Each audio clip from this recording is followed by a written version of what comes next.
ഇന്നലെ നമ്മുടെ രാജ്യത്ത് നടന്ന ആ ഒരു വലിയ സുരക്ഷാ വീഴ്ച തന്നെയാണ് നമ്മുടെ പാർലമെന്റിലേക്ക് രണ്ട് യുവാക്കൾ എടുത്ത് ചാടിയത്.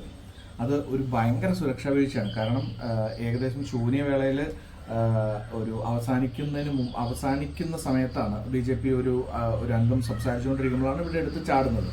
ഈ ചാടുന്ന സമയത്ത് ഇവരുടെ ഗ്യാസ് കാനിസ്റ്ററില്ലേ, മറ്റേ ഈ ഇങ്ങനെ ഇങ്ങനെ ഇത് ചെയ്യുമ്പോൾ പൊട്ടിച്ച് പുക വരണതുണ്ട്. ഒരു മഞ്ഞപ്പുകയുമായിട്ടാണ് വെള്ളപ്പുകയും ഉണ്ടായിരുന്നു, മഞ്ഞപ്പുകയും ഉണ്ടായിരുന്നു ഇവരെടുത്ത് ചാടുന്നത്.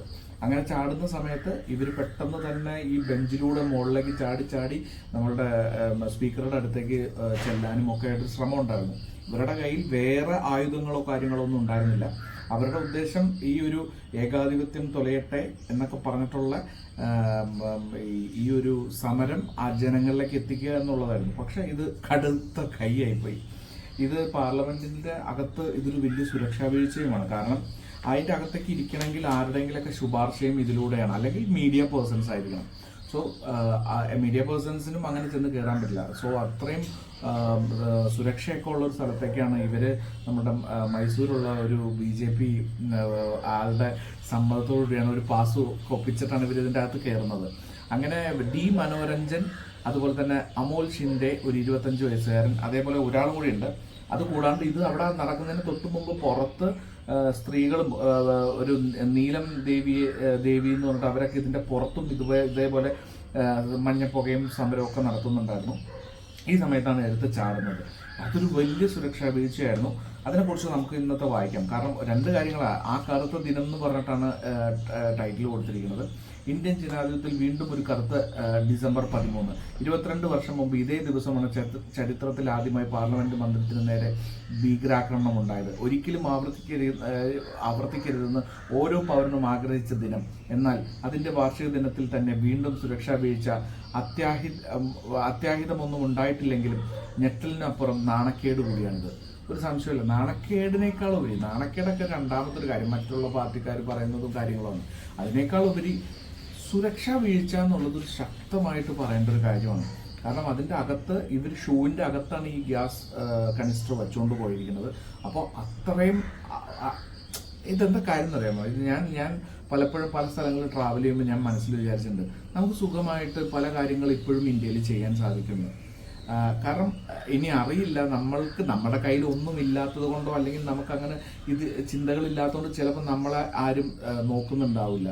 പക്ഷെ അല്ലാതെയുള്ള ചിന്തകളും അല്ലാതെയുള്ള കാര്യങ്ങളും നടക്കുമ്പോൾ ഒരു പക്ഷെ നമ്മുടെ പിന്നിൽ അല്ലെങ്കിൽ നമ്മുടെ മുകളിൽ ഏതെങ്കിലും ഒരു നോട്ടം ഉണ്ടാകാം എന്നൊക്കെ ഉണ്ടാകും. പക്ഷെ ഞങ്ങൾ വിചാരിച്ചു ഇത് എവിടെ വേണമെങ്കിലും എന്തും സംഭവിപ്പിക്കാം.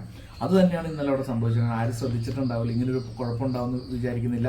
അതും ഒരു BJP പ്രവർത്തകന്റെ ലെറ്ററോടുകൂടി പാസ് കിട്ടുന്നു. സോ ഓക്കെയാണ്, അവരങ്ങനെ വേറെ പ്രശ്നം ഉണ്ടാക്കാൻ വരുന്നവരല്ല എന്നൊക്കെ വിചാരിച്ചിട്ടാണ്. പക്ഷെ സുരക്ഷാ വീഴ്ചയാണെന്നുള്ളൊരു സംശയമില്ല.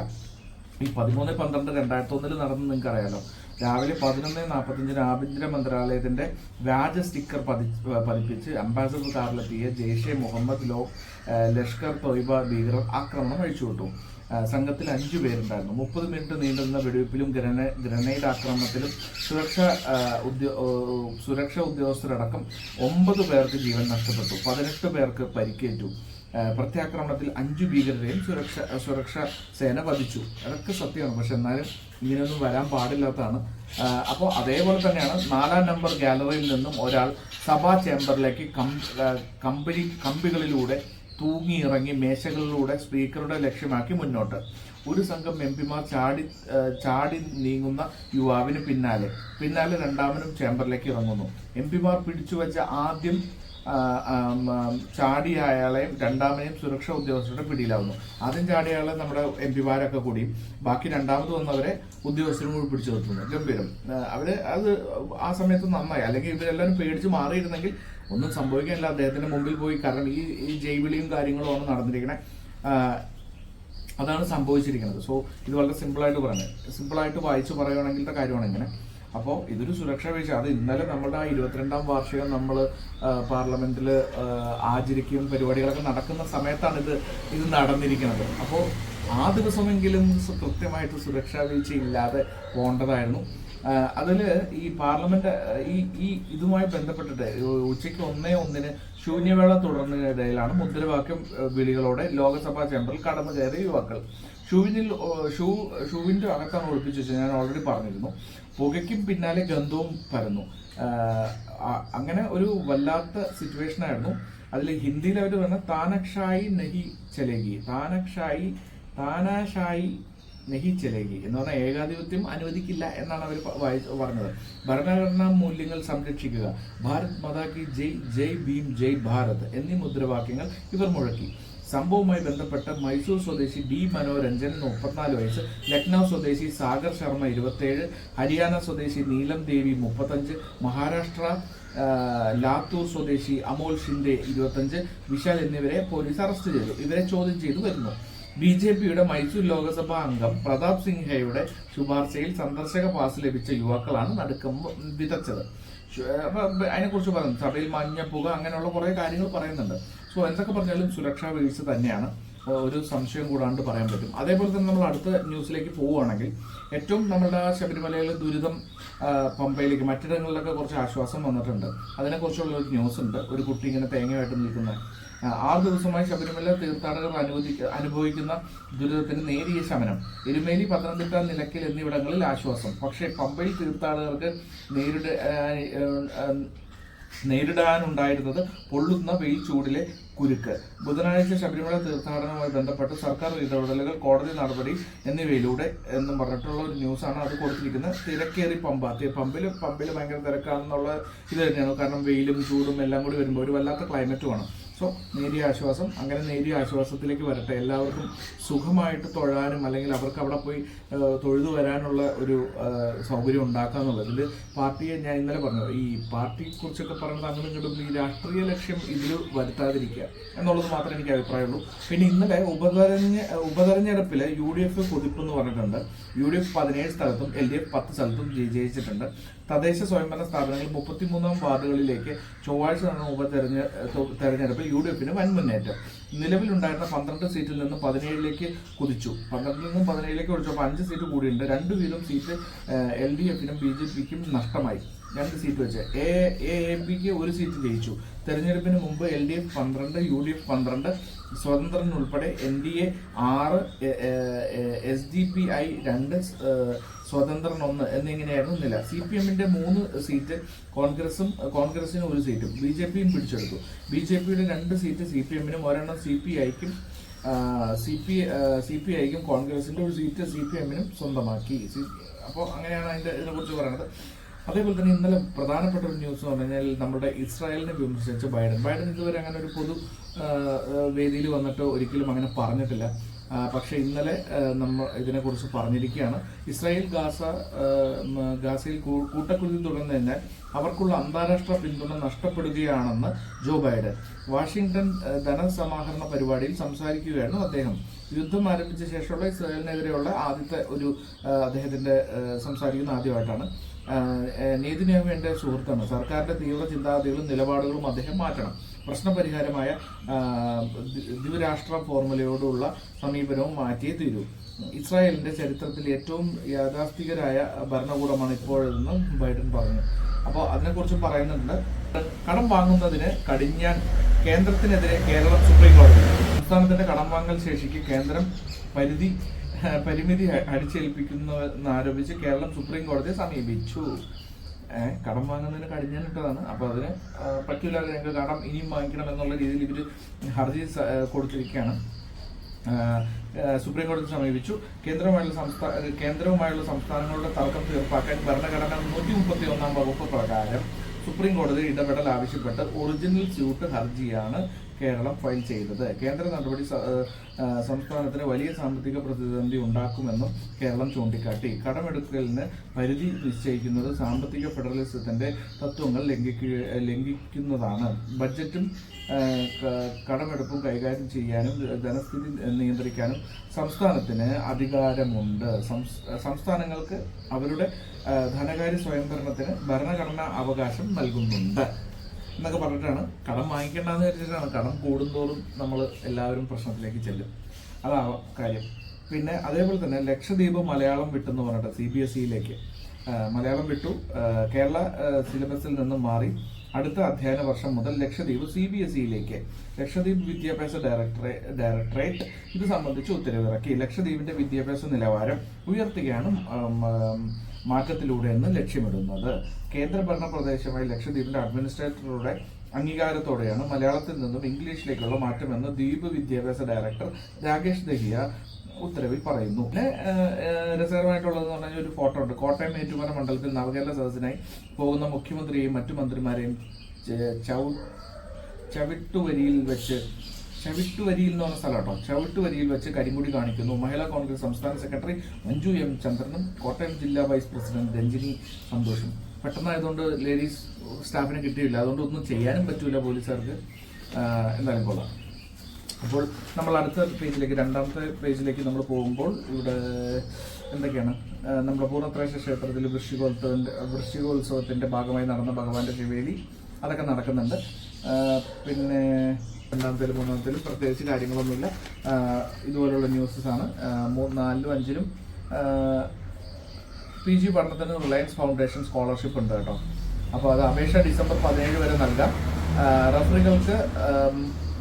റഫറുകൾക്ക് റെഫറൻസുകൾ ഡിസംബർ 24 വരെ നൽകാം. വിവരങ്ങൾ Reliance foundation post graduate scholarship. Reliance foundation അപേക്ഷ ക്ഷണിച്ചു. കോഴ്സ് കാലയളവിലേക്ക് പരമാവധി 6 ലക്ഷം രൂപ വരെ സ്കോളർഷിപ്പ് ലഭിക്കും. സോ അത് എത്രയും പെട്ടെന്ന് www.scholarship.reliancefoundation.org ഞാൻ ഇട്ടേക്കാം. അപ്പോൾ നിങ്ങൾ നോക്കിക്കോളൂ. പിന്നെ അതുപോലെ തന്നെ 6-ലും 7-ലും ഒക്കെ വരുമ്പോൾ പനിക്കൊപ്പം കോവിഡും പടരുന്നു എന്ന് പറഞ്ഞിട്ടൊരു വലിയ ന്യൂസ് ഉണ്ട്. അത് ഞാൻ കുറച്ച് ദിവസം മുമ്പും പറഞ്ഞിരുന്നു. തിരുവനന്തപുരം പകർച്ചപ്പനിക്കൊപ്പം സംസ്ഥാനത്ത് കോവിഡ് ബാധിതരുടെ എണ്ണവും ഉയരുന്നു. കേന്ദ്ര ആരോഗ്യ മന്ത്രാലയത്തിന്റെ കണക്കുകൾ പ്രകാരം സംസ്ഥാനത്ത് ബുധനാഴ്ച ചികിത്സയുള്ളത് 949 പേരാണ്. പ്രതിദിന രോഗബാധിതരുടെ എണ്ണം 100-നും 150-നും ഇടയിലാണ് കൂടുന്നത്. ഒരു മാസത്തിനിടെയായിട്ട് രോഗികളുടെ എണ്ണം ഉയർന്നു തുടങ്ങിയത്. അങ്ങനെ ഒരു ന്യൂസ് ഉണ്ട്. അവൻ വരും അവൻ വരാതിരിക്കില്ല എന്ന് പറഞ്ഞിട്ടൊരു ന്യൂസ് ഉണ്ട്. എത്ര കഴിഞ്ഞാലും 21 വർഷം മുമ്പ് കാണാതായ മകൻ സന്ദീപിന്റെ വാർത്തയും ചിത്രവും വന്ന പത്രങ്ങൾ നോക്കുന്ന പ്രൊഫസർ ബാലകൃഷ്ണൻ നായരും ഭാര്യ സുരതയും അവരുടെ ഒരു സന്ദീപ് എന്ന് പറഞ്ഞിട്ട് ആ ഒരു ന്യൂസ് നമുക്കൊന്ന് വായിക്കാം. അവൻ വരും, എത്ര കൊല്ലം കഴിഞ്ഞാലും എന്തൊക്കെ മാറ്റമുണ്ടായാലും അവനെ ഞങ്ങൾ തിരിച്ചറിയും. മോൻ എവിടെയോ ജീവിക്കുന്നുണ്ടാവും. ഇപ്പോൾ വയസ്സ് 45-ലേക്ക് കടക്കുകയാണ്. 21 വർഷം മുമ്പ് കാണാതായ മകന്റെ ഓർമ്മയിലൂടെ ഇവരുടെ ഓരോ ദിവസവും ഓരോ നിമിഷവും കടന്നു പോകുന്നു. അച്ഛൻ കൽപ്പറ്റ ഗവൺമെന്റ് കോളേജ് മുൻ പ്രിൻസിപ്പൽ, കോഴിക്കോട് ചെറുപ്പ ചിറ്റൂർ വീട്ടിൽ P. ബാലകൃഷ്ണൻ നായരും, medical college campus higher secondary school മുൻ അധ്യാപിക K. സുലതയും തങ്ങളുടെ മകൻ B. സന്ദീപിനുമായുള്ള കാത്തിരിപ്പാണ് തുടരുകയാണ്. തൃശൂർ വെള്ളാനിക്കര കാർഷിക സർവകലാശാല ഹോസ്റ്റലിൽ നിന്ന് 2002 ജൂൺ 28-നാണ് അവസാന വർഷം BSc അഗ്രികൾച്ചറൽ വിദ്യാർത്ഥിയും SFI നേതാവുമായ സന്ദീപിനെ കാണാതാവുന്നത്. അവനു വേണ്ടി തിരിയുകയാണ് അച്ഛനും അമ്മയും ഞാനും. എന്ത് ചെയ്യാം? ചേച്ചിയും medical college campus higher secondary സ്കൂളിൽ രസതന്ത്ര അധ്യാപികയുമായ ബിസ്മിത. സന്ദുവിൻ്റെ ഓർമ്മകളിൽ അല്പനേരം നിശബ്ദമായി. കളിക്കുമ്പോൾ വീണ് പുരികത്തിൽ താഴെ മൂക്കിന് മുകളിൽ ഒരു മുറിവുണ്ട്. സന്ദീപിനെ കണ്ടെത്തണമെന്ന ആവശ്യവുമായി കുടുംബാംഗം. മുട്ടാത്ത വാതിലുകളില്ല. മുഖ്യമന്ത്രി, പ്രതിപക്ഷ നേതാവ് എന്നിവർക്ക് നേരത്തെ നിവേദനം നൽകിയിരുന്നു. അതിന്റെ അടിസ്ഥാനത്തിൽ ക്രൈംബ്രാഞ്ച് അന്വേഷണവും ഉണ്ടായി. സ്വകാര്യ ഡിറ്റക്റ്റീവ് ഏജൻസിയുടെ സഹായവും തേടി. മലയാളം ഉൾപ്പെടെ വിവിധ ഭാഷകളിലുള്ള പത്രങ്ങളിൽ കാണുവാനില്ല എന്നുള്ള പരസ്യവും നൽകി. പറമ്പിൽ ഇല അണിങ്ങിയാൽ കാലൊച്ച ഒന്ന് കേട്ടാൽ മോനെത്തിയെന്ന് അറിയാതെ ആശ്വസിച്ചു പോകും. അടുക്കളയിൽ പിന്നാലെ നടന്ന കോളേജ് വിശേഷങ്ങൾ പങ്കുവെക്കുന്ന ഓർമ്മകളാണ്. കോട്ടൂളി നടുവിലണ്ടിയിലെ ഗംഗ എന്ന പുതിയ വീട്ടിലിരുന്ന് അമ്മ സുലഭ പറയുന്നു. ഭയങ്കര ഒരു വല്ലാത്തൊരു ന്യൂസ് തന്നെയാണ്. കാരണം സ്വന്തം മകൻ 22 വർഷങ്ങൾക്ക് മുമ്പ് കാണാതായതാണ്. ഏകദേശം 21 വർഷം മുമ്പ് കാണാതായതാണ്. അദ്ദേഹത്തിന് ഏകദേശം 45 വയസ്സ് ഇപ്പം ഉണ്ടാവും എന്നുള്ളതാണ്. അവരിപ്പോഴും കാത്തിരിക്കുകയാണ് അച്ഛനും അമ്മയും. അതൊരു വല്ലാത്തൊരു ഫീൽ തന്നെയാണ്. കാരണം കാണാതെ പോയി, വേറെ വിവരങ്ങളില്ല. ഇപ്പോഴും നമ്മൾ വിചാരിക്കുക വേറെ ഒന്നും സംഭവിക്കരുത്, തിരിച്ചു വരണം എപ്പോഴെങ്കിലും. അങ്ങനെ തന്നെ അവർ ജീവിക്കട്ടെ എന്ന് എനിക്ക് അഭിപ്രായമുള്ളൂ. അതിൻ്റെ ഒരു എൻഡ്. അപ്പോൾ അവർക്കൊരു സന്തോഷം ഉണ്ടാവും എവിടെ ഉണ്ട് എന്നുള്ളത്. അങ്ങനെ തന്നെ അവരുടെ ജീവിതവും അങ്ങനെ പോട്ടെ. പിന്നെ ഇതുപോലുള്ള സമരം പിൻവലിച്ചു. റേഷൻ നീക്കം ഇന്ന് പുനരാരംഭിക്കും. റേഷൻ കടയിൽ ഭക്ഷ്യധാന്യം എത്തിക്കുന്ന കരാറുകാരുടെ അനിശ്ചിതകാല സമരം പിൻവലിച്ചു. കുടിശ്ശികയുടെ 90% 14 ദിവസത്തിനകം നൽകാമെന്ന സപ്ലൈകോയുടെ ഉറപ്പിലാണ് പിന്മാറ്റം. കേട്ടോ, ജീവനക്കാർക്ക് പുതിയ യൂണിഫോം, എയർ ഇന്ത്യ പുതിയ യൂണിഫോം കൊണ്ടുവന്നിട്ടുണ്ട്. എയർ ഇന്ത്യയുടെ ചീത്ത പേരൊക്കെ മാറട്ടെ. സ്കോഡ കാറുകൾക്ക് 2% വില കൂടും. കേട്ടോ, 2% വില കൂടുന്നത്. ഇപ്പോൾ എല്ലാത്തിനും കാണുന്നുണ്ട്. BMW കൂടുന്നുണ്ട്. വോഡഫോൺ ഐഡിയയെ ഏറ്റെടുക്കാനില്ലെന്ന് സർക്കാർ. വോഡഫോൺ ഐഡിയയെ ഏറ്റെടുക്കാനാകില്ലെന്ന് സർക്കാർ. കേട്ടോ, ചാടി വീണ നടുക്കം എന്ന് പറഞ്ഞിട്ടുള്ള ആ ഒരു പിക്ചേഴ്സും കാര്യങ്ങളും കൊടുക്കുന്നുണ്ട്. നമുക്ക് അതിനെക്കുറിച്ച് വലുതായിട്ട് നോക്കേണ്ട കാര്യം വരുന്നില്ല.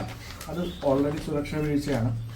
PV സ്വാമി സ്മാരക പുരസ്കാരം മോഹൻലാലിന് കിട്ടിയിട്ടുണ്ട്.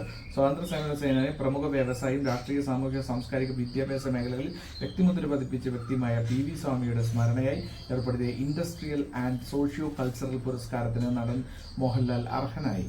MV Shreyams Kumar, doctor CK Ramachandran, Sathyan Anthikad എന്നിവരടങ്ങുന്ന സമിതിയാണ് പുരസ്കാരത്തിന് മോഹൻലാലിനെ തെരഞ്ഞെടുത്തത്. അടിപൊളി. കഠിനമയ്യപ്പ എന്ന് പറഞ്ഞിട്ടൊരു പോലീസുകാരൻ നിൽക്കുന്നതും ക്യൂവും ഒക്കെ ഉണ്ട്. ബോർഡ് അബദ്ധം സമ്മതിക്കുമ്പോഴും മുഖ്യമന്ത്രി കുഴപ്പമില്ലെന്ന് പറയുന്നു. VD സതീശന്റെ ന്യൂസ് കാര്യങ്ങളുണ്ട്. അതേപോലെ തന്നെ പെരിങ്ങല ഒരു സ്കൂളിൽ വിദ്യാർത്ഥികൾക്ക് അഗ്നി രക്ഷാസേനയുടെ പ്രവർത്തനങ്ങൾ വിശദീകരിക്കുന്ന ഒരു പ്രാക്ടിക്കൽ ഇത് കൊടുക്കുന്നുണ്ട്. അത് നല്ലൊരു സംഭവം, ഒരു ഡെമോ. അത് നല്ല പരിപാടിയാണ്. പിന്നെ നമ്മളുടെ മെയിനായിട്ട് MG സർവകലാശാല അത്ലറ്റിക് മീറ്റ് പതിയെ ഉയരുമെന്ന് പറഞ്ഞിട്ടുണ്ട്. അങ്ങനത്തെ ന്യൂസ് കാര്യങ്ങളുണ്ട്. പിന്നെ സ്പോർട്സ് പേജിൽ പ്രത്യേകിച്ച് അടവുകളുണ്ട്. ആശാനില്ല എന്ന് പറഞ്ഞിട്ട് ബ്ലാസ്റ്റേഴ്സ് പരിശീലകൻ ഇവാൻ ഒന്നിച്ചെന്ന് പറഞ്ഞിട്ട്. ISL Kerala Blasters Punjab FC മത്സരം ഇന്ന്. വിലക്കുള്ള ബ്ലാസ്റ്റേഴ്സ് കോച്ച് ഇവാൻ പുറത്തിരിക്കും എന്നും പറഞ്ഞിട്ടുള്ള ന്യൂസും കാര്യങ്ങളുണ്ട്. റഫറിയെ മർദ്ദിച്ച സംഭവം ക്ലബ്ബ് പ്രസിഡന്റ് രാജിവെച്ചു. യുണൈറ്റഡ് പുറത്ത്. ഗ്രൂപ്പിൽ അവസാനക്കാർ. യൂറോപ്പ് ലീഗിനും യോഗ്യതയില്ല. ഒപ്പമെത്താൻ. ഇന്ത്യ ദക്ഷിണാഫ്രിക്ക 3-ാം T20 ഇന്ന് രാത്രി 8:30 മുതൽ കളിയുണ്ട്. അങ്ങനെയുള്ള കാര്യങ്ങൾ നടക്കുന്നു. ലാസ്റ്റ് പേജിലേക്ക് വരുമ്പോൾ UN പൊതുസഭ പാസാക്കി പിന്തുണച്ച ഇന്ത്യ. വെടിനിർത്തൽ പ്രമേയം. ഗാസയിൽ വെടിനിർത്തൽ പ്രഖ്യാപിക്കാനും ശേഷിക്കുന്ന ബന്ദികളെ ഉപാധികളില്ലാതെ വിട്ടയക്കാനുമുള്ള അടിയന്തര പ്രമേയം ഐക്യരാഷ്ട്ര പൊതുസഭ പാസാക്കി. UN പൊതുസഭ പാസാക്കിയത് പിന്തുണച്ച് ഇന്ത്യയും പിന്തുണച്ചിട്ടുണ്ട്. 8 ഇസ്രായേൽ സൈനികരെ വധിച്ച് ഹമാസ്. അടിപൊളി. അങ്ങനെ കുറേ കാര്യങ്ങൾ. മരണം 18,500 കടന്നു കഴിഞ്ഞു. ഫോസിൽ ഇന്ധനങ്ങളിൽ നിന്നും മാറാം. ഉടമ്പടി അംഗീകരിച്ച് കാലാവസ്ഥ ഉച്ചകോടി. ഭൂമി അഭിമുഖീകരിക്കുന്ന കാലാവസ്ഥാ പ്രതിസന്ധികൾക്ക് പരിഹാരമായി ഫോസിൽ ഇന്ധനങ്ങളുടെ ഉപയോഗത്തിൽ നിന്ന് പിന്മാറാനുള്ള അന്തിമ ഉടമ്പടി ദുബായിൽ നടന്ന ആഗോള കാലാവസ്ഥ ഉച്ചകോടി അംഗീകരിച്ചു. ഫോസിൽ ഇന്ധനങ്ങളുടെ ഉപയോഗത്തിന്റെ ഭാവി സംബന്ധിച്ച് തീരുമാനമെടുക്കുന്ന UN-ന്റെ ആദ്യ കാലാവസ്ഥ ഉച്ചകോടിയാണ് ഇത്. ഉച്ചകോടിയിൽ പങ്കെടുത്ത 200ഓളം രാജ്യങ്ങൾ കരാറിനെ പിന്തുണച്ചു.